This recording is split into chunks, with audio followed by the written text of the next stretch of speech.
My name is Isaac Monroe, 38 years old, a lawyer in New York. From the outside, my life might seem like the dream of many. An office on a high floor, an income sufficient to never worry about money, and a solid reputation in the legal world. But I don't live for those things. I live simply. A small apartment in Brooklyn, unbranded clothes, and an old car that's been with me for a decade. To me, money isn't for showing off. It's for ensuring that the people I love never go without. My parents, George and Martha Monroe, live in a small suburban town in Ohio. They're retired, and I want them to enjoy these years without any worries. Since my career stabilized, I've given them a credit card, telling them to use it freely. Buy good food, travel, or fix up their old house. They always say, "Thank you, Isaac." But I know they don't truly understand what I've done to earn that money. To them, I'm just the successful son, a vague label they proudly mention to the neighbors. Then there's Samuel, my younger brother, 6 years my junior. He just returned from Japan after nearly a decade of studying and working. Samuel has always been the center of attention in our family. As a child, he was the witty kid who knew how to make our parents laugh, and he was spoiled more than I was. I don't hold it against him. I'm the eldest. I'm used to stepping aside, but sometimes I wonder if my parents truly see me or if they only see my role. The provider, the one who carries the load. I remember when we were young, sitting at the kitchen table doing homework while Samuel ran around outside, free from the pressure to study like I was. Mom would bring him cookies, her face beaming, while I got a pat on the shoulder and a "study hard, Isaac." I don't resent it, but those moments are etched in me like a small scratch that never fully heals. Samuel came back on an autumn afternoon bringing stories of Tokyo, its streets glowing with neon lights, and the graphic design contracts he'd signed. My parents lit up as if he were the sun walking into the house. I stood there in the corner of the living room smiling, but something in my chest quietly ached. I told myself, he's been gone for so long, they're just happy. But that feeling, no matter how I tried to bury it, smoldered like a tiny ember. I had arranged everything for the reunion dinner. I set up a big table at my parents' house, ordered food from their favorite restaurant, and even bought an expensive bottle of wine I knew Dad liked. When I arrived, my parents were busy hugging Samuel, listening to his stories about his trips to Kyoto. I set the bags down, went to the kitchen, and started setting the table. No one noticed. I didn't expect them to thank me, but a glance, a question about me might have been enough. The dinner began, and the family gathered around Samuel. He talked about his big projects, his small but stylish apartment in Shibuya, and how he'd learned the art of Japanese tea making. Everyone laughed, marveled, while I sat there, sipping wine, nodding along to his stories. At one point, I tried to share about a major case I'd just won, an environmental lawsuit that took 2 years. Dad only mumbled a response before turning to Samuel. "So, are you planning to open a studio here?" I smiled, swallowed the pang of hurt, and told myself, "It's fine, Isaac. They're just excited." That night, driving back to Brooklyn, I looked at the city through the window, its lights blurred in the rain. I thought about my parents, about Samuel, about the years I'd worked tirelessly to be someone they could rely on. I don't need them to sing my praises, but I want them to see me, not as a money-making machine, but as Isaac, their son, Samuel's brother. The weeks following the reunion dinner, I tried to slip back into my usual routine. The office, the courtroom, late nights hunched over my laptop with a cold cup of coffee. It was all familiar, like a safe loop. But something was off, like a discordant note in a symphony I'd played for too long. I couldn't stop thinking about my parents, about Samuel, and about their gazes at the dinner, as if I were merely a shadow in my brother's story. Then the credit card bill arrived. I usually don't check it closely, just skim through to ensure there are no errors. My parents have used the card for years, mostly for small things: groceries, plumbing repairs, or a short trip to Lake Erie. The amount rarely exceeded $2,000 a month. But this time, the number on the screen made me pause, my coffee cup frozen mid-air. $5,000. I frowned, pulling up the transaction history. A series of unusual charges, high-end restaurants, a furniture store, and a large transaction at a car dealership. I told myself maybe my parents were renovating the house or planning something for Samuel. I called Mom. "Isaac, why are you worrying?" Her voice was gentle but slightly rushed. "Just a few things we needed to buy. You know, Samuel's back and there's a lot to take care of." "What things, Mom?" I tried to keep my voice calm, but my chest felt heavy. $5,000 isn't a small matter. Can you explain?" She laughed, the kind of laugh I knew she used to change the subject. "Oh, Isaac, you're always so serious. Don't worry, everything's fine." Then she pivoted to ask about my work, as if my question had never existed. I hung up, a sense of unease rising like a wave. The next month's bill arrived, and this time it was $15,000. I sat in my apartment, the dim yellow light casting shadows on the dining table where I spread out the statements. There was a large charge at a real estate company and several others at luxury stores I knew my parents would never visit. I called again, this time Dad. "Dad, what's going on with the credit card? $15,000 in a month?" He sighed through the phone, his voice tinged with irritation.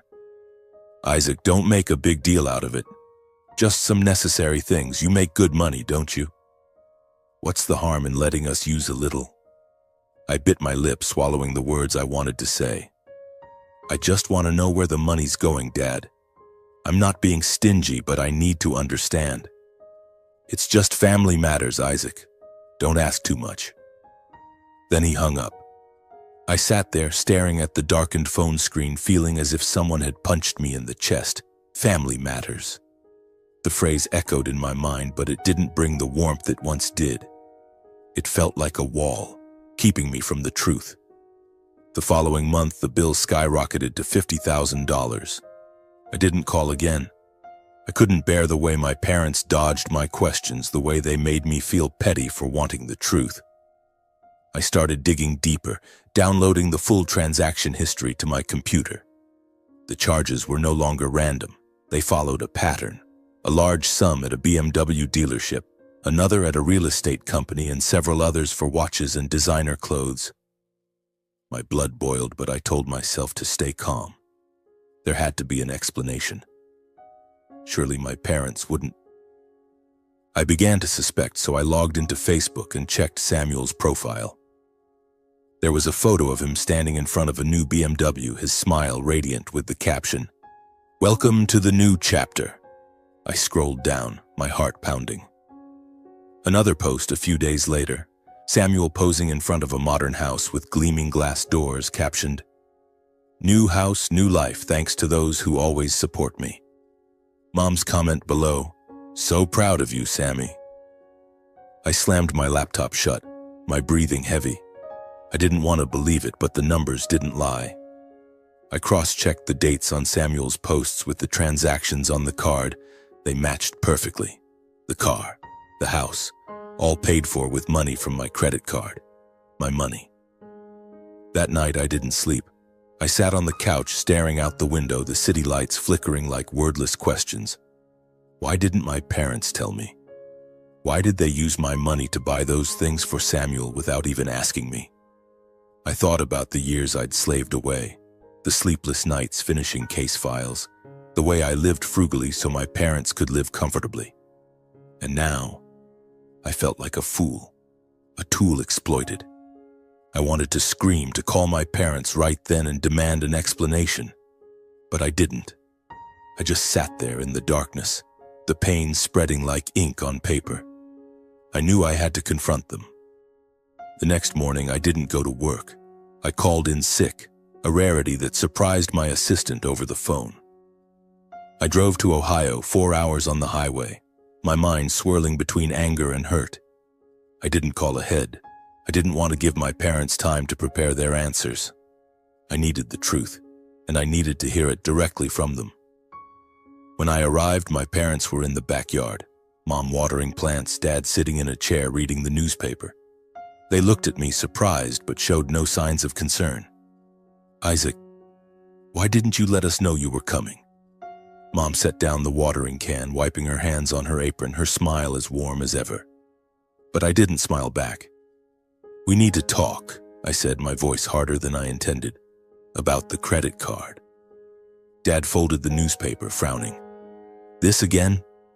Isaac, why are you so worked up? I pulled out my phone, opened the statement, and placed it in front of them. $5,000, $15,000, $50,000, and this month $200,000. I want to know where the money went. Mom glanced at Dad, then at me, her eyes shimmering as if she might cry. Isaac, don't make a big deal out of it. It's family money, isn't it? We help each other. Help each other? I felt the blood rush to my head, my voice rising. Mom, Dad, I gave you that card so you could live comfortably, not to buy cars and houses for Samuel. Silence. A heavy, suffocating silence, as if the air in the backyard had been drained. Dad stood up, his face flushed. Isaac, what are you talking about? You're the eldest. You have a responsibility to help your brother. Samuel needs a fresh start, and you have the money. Do you want him to struggle like you did back then? I was stunned, as if I'd been slapped. Responsibility? I repeated, my voice trembling. I work 15 hours a day, I live frugally, I've never asked anyone for a dime. I've done everything so you wouldn't have to worry. And now you're saying it's my responsibility to buy Samuel a house? Mom stepped forward, placing a hand on my shoulder, but I stepped back. Isaac, don't be selfish, she said, her voice soft but sharp. Samuel is your brother. He's been away for so long he needs us. You're successful, you can help. Why are you keeping score with family? I looked at Mom, then at Dad, searching for a sign that they understood me, that they saw how much this hurt. But in their eyes, I saw only reproach. I wasn't Isaac, their son. I was a machine, a financial resource, a tool to keep Samuel happy. I'm not keeping score, I said, my voice hoarse, but I deserve respect. You took my money without even asking to buy a car, a house for Samuel. Have you ever thought about how that makes me feel? Dad turned away, muttering something about me being too sensitive. Mom just shook her head, as if I were a child throwing a tantrum. I stood there in the backyard of my parents' house where I'd played as a kid, but I felt like a stranger. The truth stabbed my heart like a cold knife. They didn't just favor Samuel, they took my sacrifices for granted. I turned and walked to my car, leaving my parents in their silence. As I drove away, tears welled up, not from anger, but from pain. I'd spent my life trying to be a good son, a responsible brother, but in return I'd been betrayed. I drove back to Brooklyn in silence, the radio off, only the sound of the engine and my own heavy breathing filling the car. The highway stretched out before me, but my mind wandered to the past. To the years I thought I was building a strong family with my sweat and responsibility. The tears had dried, but the pain still smoldered, like a wound touched too many times.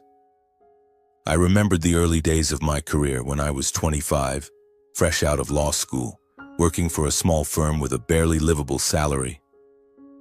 I rented a cramped apartment in Queens where the smell of mildew clung to the walls and the hot water worked only when it felt like it. I worked 18 hours a day drafting contracts, researching cases, sometimes falling asleep at the table with papers scattered around. On those nights when the city slept, I told myself, I'm doing this for Mom and Dad, so they won't have to worry in their old age. I didn't dream of mansions or fancy cars, didn't crave fame. I just wanted my family to be secure. Samuel was in high school then, carefree and spoiled. He got designer sneakers from our parents when his school basketball team won a game, was forgiven when he skipped class to hang out with friends. I remember one time when I came home to visit, my parents proudly showed off a painting Samuel had done at school. They hung it on the living room wall, beaming with pride. I looked at the painting, then at my law school diploma, still unopened in its box. I said nothing, just smiled, but something inside me stung, like a small scratch. When I started succeeding, landing big contracts, I didn't change my lifestyle. I still drove my old Honda, wore shirts from discount stores, and saved every penny to send to my parents. I gave them the credit card, saying, use it, I'll take care of everything. Mom hugged me. Dad patted my shoulder, but no one asked what I'd done to earn that money. No one asked if I was tired, if I was lonely. They just said, "Isaac, you're our pride and joy." But that pride, I slowly realized, was just a label, not love for me, the person I am. I remembered the time Samuel messed up, like when he blew through the savings our parents gave him on a failed project in Japan. They called me, their voices anxious, and I sent the money right away, no questions asked. Samuel never thanked me, never apologized. He just grinned and said, "You're a superhero, Isaac." I smiled back, but that smile grew more forced each time. I wondered, did anyone in my family ever truly see me? See the nights I stayed up, the opportunities I turned down to prioritize them? See me, Isaac, not the money-making machine they relied on? Sitting in my apartment that night, the dim yellow light casting shadows on a family photo on the shelf, me, Samuel, Mom, and Dad smiling brightly at a picnic 10 years ago. I stared at it but felt no warmth. I saw a young Isaac, always trying to do right, always sacrificing, but never loved like Samuel was. That favoritism, I realized, wasn't new. It had always been there. I was just too busy carrying the load to notice. I couldn't sleep that night. My apartment, once a refuge from the world, now felt like an empty space, mirroring the pain in my heart. I sat on the sofa, my laptop open in front of me, the credit card statement glowing like an accusation. $200,000. That number wasn't just money, it was my trust, my sacrifices, discarded by my parents and Samuel without a single explanation. I thought about the confrontation in Ohio, about the way my parents looked at me, not with remorse but with reproach. "Don't be selfish, Isaac," Mom had said.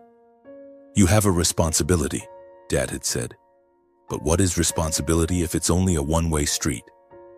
I'd given them everything, my time, my energy, my money. But in return, I'd been used. I wasn't their son, not Samuel's brother. I was a bank, a tool, and when I dared to ask questions, I became the petty one. I picked up my phone, my finger hovering over the bank's number. Part of me wanted to call my parents to give them one more chance to explain, but I knew if I did, they'd dodge again, make me feel like I was the one in the wrong. I was tired of being the good guy, tired of sacrificing without being seen. I'd given them too much for too long. I called the bank. The employee's voice was calm, professional. "Mr. Monroe, which credit card would you like to deactivate?" I read out the card number, my voice steady, but my heart pounded. "Would you like to set a new limit or cancel it entirely?" she asked. "Cancel," I said without hesitation. "Cancel it permanently." When I hung up, a cold rush ran through me, as if I'd just severed an invisible tether. I wasn't angry anymore. For the first time in years, I felt relief. I'd spent my life carrying the weight, being the good son, the responsible brother. But now, I wanted to live for myself. I closed the laptop, stood up, and looked out the window. The city was still alive, its lights still shining, and somewhere out there, my parents and Samuel were going on with their lives, unaware that everything had changed. I didn't know how they'd react when they found out the card was canceled, but this time I didn't care. I'd done enough, and now I needed to protect myself. The day I canceled the credit card, it felt like I'd released a boulder from my chest. But I knew that somewhere in Ohio, that boulder was about to crash down on my parents and Samuel, and I wasn't sure I was ready to face the fallout. I tried to return to my routine, office, case files, morning runs along the Hudson River, but my mind kept drifting to them. I wondered how they'd react, whether they'd call, blame me, or stay silent. I braced myself for every possibility, but deep down I held a faint hope that they'd understand. A week passed without a call. I checked my phone every evening, half expecting, half dreading. The silence unnerved me like a storm gathering on the horizon. Then one morning, while I was in a meeting with a client, my phone buzzed incessantly. I glanced at the screen, Mom's number. I let it ring, my heart pounding, and when the meeting ended, I saw 7 missed calls and a text. "Isaac, call back now." Big problem. I didn't call back right away. I sat in my office, staring out the window, sunlight glinting off the skyscrapers. I knew what was happening. The credit card was canceled, and now they were feeling the consequences. I took a deep breath and dialed Mom. "Isaac," her voice came through, frantic and trembling. "What's wrong with the card? We needed money to pay bills and the bank says it's not working anymore." "I canceled it, Mom," I said, my voice calm though my chest felt heavy. "I told you and Dad I didn't agree with how you were using the money. I can't keep doing this." "But Isaac, you don't understand," she was almost shouting. "Samuel needs money to pay off the house. The bank is threatening to foreclose. You can't abandon your brother like this." I bit my lip, anger rising, but I kept my voice steady. "Mom, I'm not abandoning anyone, but I'm not Samuel's bank. He bought a house, a car with my money, and no one asked me. Now he has to take responsibility." Mom started crying, her sobs making me falter for a moment. "Isaac, how can you be so cold? We're family. You have money, you're supposed to help." I stayed silent, letting her words echo. Family. That word used to mean everything to me, but now it felt like an excuse for exploitation. "Mom," I finally said, "I've helped too much. I don't have anything left to give." I hung up, my hands shaking. The phone buzzed immediately, Dad this time. I didn't answer. I couldn't bear another argument, more accusations that I was selfish, that I was betraying the family. I silenced the phone, shoved it into a drawer, and tried to focus on work, but my mind was blank. A few weeks later, I heard news from a mutual friend of Samuel and me. Samuel's new house had received a foreclosure notice from the bank. He couldn't afford the loan payments, and my parents, without my credit card, had no way to help. Samuel started selling off belongings, the TV, furniture, even the shiny BMW he'd flaunted on Facebook. I thought I'd feel vindicated, but I didn't. I just felt empty, like I was watching a family I once loved collapse from a distance. My parents called a few more times, leaving long voicemails, some pleading, others angry. "Isaac, you've ruined Samuel's life," Dad shouted in one message. "You're his brother. How can you be so heartless?" I listened, then deleted them without responding. I didn't want to argue, didn't want to explain. I'd made myself clear, and now I needed to stand by my decision. Samuel didn't call. I wasn't surprised. He was always good at dodging responsibility, letting our parents clean up his messes. But I heard through friends that he was struggling. His design work was unsteady, and the lavish lifestyle he'd built with my money was now a burden. Part of me pitied him, but a larger part was just exhausted. I didn't ruin Samuel's life. He and our parents did that themselves. That night, I sat in my apartment, looking out at the city. New York was still alive, still buzzing, but I felt detached, like I no longer belonged anywhere. My parents and Samuel were facing the consequences, and I knew they blamed me. But for the first time, I didn't feel guilty. I'd done the right thing, not for them, but for myself. After canceling the card, I felt a strange void. It wasn't pain or anger, but a stillness, as if I'd stepped out of a stifling room into fresh air.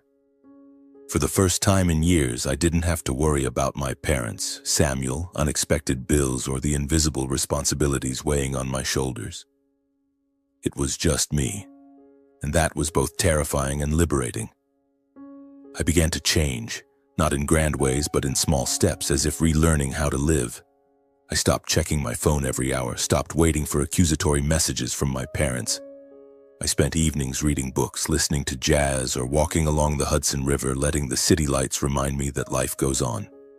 I realized I'd neglected myself for too long, living like a machine to serve my family, forgetting that I too deserved happiness. One day I stood in front of the mirror in my apartment, looking at the 38-year-old man with a few gray hairs and tired eyes. I thought about the old Honda that had been with me for 10 years. The cheap clothes I wore to save money, the small apartment with its worn furniture. I'd lived simply, not because I didn't want more, but because I thought my money should go toward my parents' comfortable retirement. But now I wanted to live for myself. I went to a car dealership one weekend afternoon. The salesman, a young guy, showed me around rows of gleaming vehicles. I didn't choose a BMW like Samuel's. I didn't need to prove anything to anyone. I picked an Audi Q5, silver gray, understated but powerful and reliable. As I signed the contract, I felt a strange thrill like a kid buying his first toy. Driving home with the windows down, the wind rushing in, I laughed out loud to myself for the first time in ages. Next, I decided to buy a new apartment. I found a place in Brooklyn Heights, not too far from my old one, but more spacious, with large windows overlooking the Manhattan skyline. I signed a mortgage, a decision I would have once considered reckless. But now, I wasn't afraid. I wanted a space of my own, a place to start over, free from the shadow of bills or family expectations. When I got the keys, I stood in the empty apartment, sunlight streaming through the glass, and felt like I'd reclaimed a part of myself. I started spending on myself, not extravagantly, but enough to appreciate the value of what I earned. I bought a new suit, not a clearance rack special, but a tailored one that fit perfectly, making me feel more confident walking into the courtroom. I signed up for a cooking class, something I'd always wanted to try but never made time for. I learned to make pasta from scratch, and every moment in the kitchen made me feel more alive, as if I were reclaiming the years I'd lost. The biggest change wasn't the new car or the apartment, but how I saw myself. I was no longer the eldest brother carrying everyone's burdens, no longer the family's tool. I was Isaac, a lawyer, a man with dreams, sorrows, and the right to live for himself. The betrayal by my parents and Samuel, though painful, had set me free. I no longer felt the pressure to please anyone. I only needed to please myself. One Saturday afternoon, as I was unpacking in my new apartment, the doorbell rang. I opened the door, and there stood my parents and Samuel. They were bathed in the pale Brooklyn sunlight, but no one was smiling. Mom looked older than I remembered, her hair grayer, her eyes red-rimmed. Dad had his arms crossed, his face tense. Samuel stood behind them, head bowed, lacking the confident air I'd once seen on his Facebook posts. "Isaac," Mom spoke first, her voice hoarse. "We need to talk." I nodded, saying nothing, and invited them in. The new apartment still smelled of fresh paint, with a few unopened boxes stacked in the corner. They looked around, and I saw surprise in Mom's eyes, irritation in Dad's. Samuel didn't meet my gaze, quietly sitting on the sofa. "You're living well, aren't you?" Dad said, his tone laced with bitterness. "New car, new house, while your family's struggling." I took a deep breath, keeping my voice calm. "Dad, I'm living off the money I earned.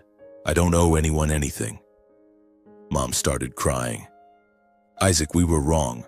I know your father and I hurt you. We shouldn't have used your money like that, but Samuel's in big trouble. The bank's about to take his house. Can you help one more time, just this once?" Samuel finally looked up, his eyes tired but flickering with a hint of hope.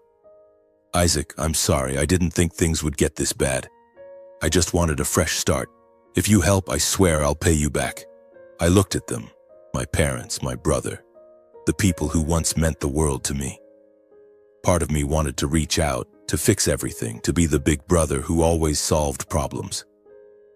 But then I remembered the nights I sat alone, the mounting bills, the accusations that I was selfish. I recalled the feeling of being used, treated like a tool.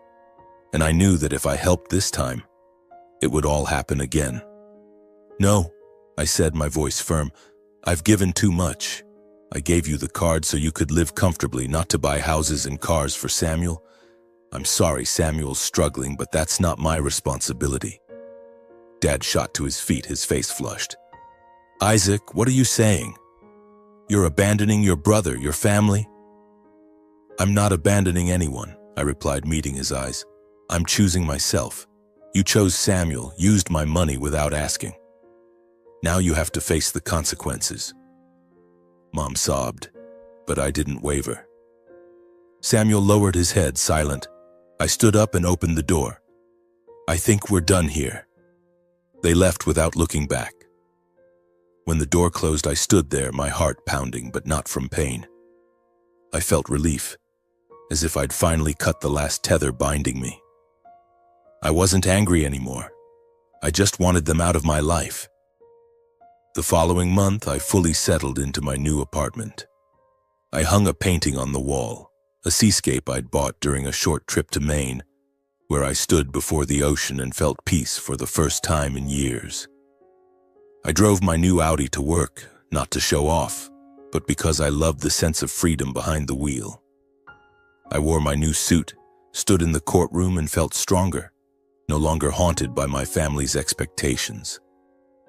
I heard about my parents and Samuel through mutual acquaintances. Samuel's house was foreclosed and he moved back in with our parents, working part-time to pay off debts. My parents cut back on spending, living off their retirement funds, no longer indulging in trips or lavish meals. They didn't call me and I didn't reach out either. I wasn't happy to see them struggle, but I didn't feel guilty. They'd learned a costly lesson about selfishness, about taking love and responsibility for granted. I started living true to my values.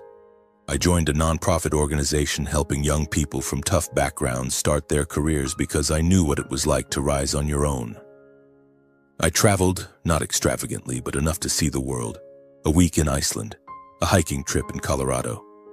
I bought a high-end coffee machine, and every morning I sat by the window, sipping coffee, watching Manhattan wake up, feeling like I belonged to myself. My freedom wasn't about the new car, the spacious apartment, or the trips. It was the feeling of being unbound, of no longer living to please others. I was Isaac Monroe, not the eldest brother, not the money-making machine. I was a man with dreams, scars, and a life to live. One evening, I stood on my apartment's balcony looking at the twinkling city lights. A gentle breeze carried the scent of the Hudson River. I smiled, not for anyone else, but for myself. My life at last was my own.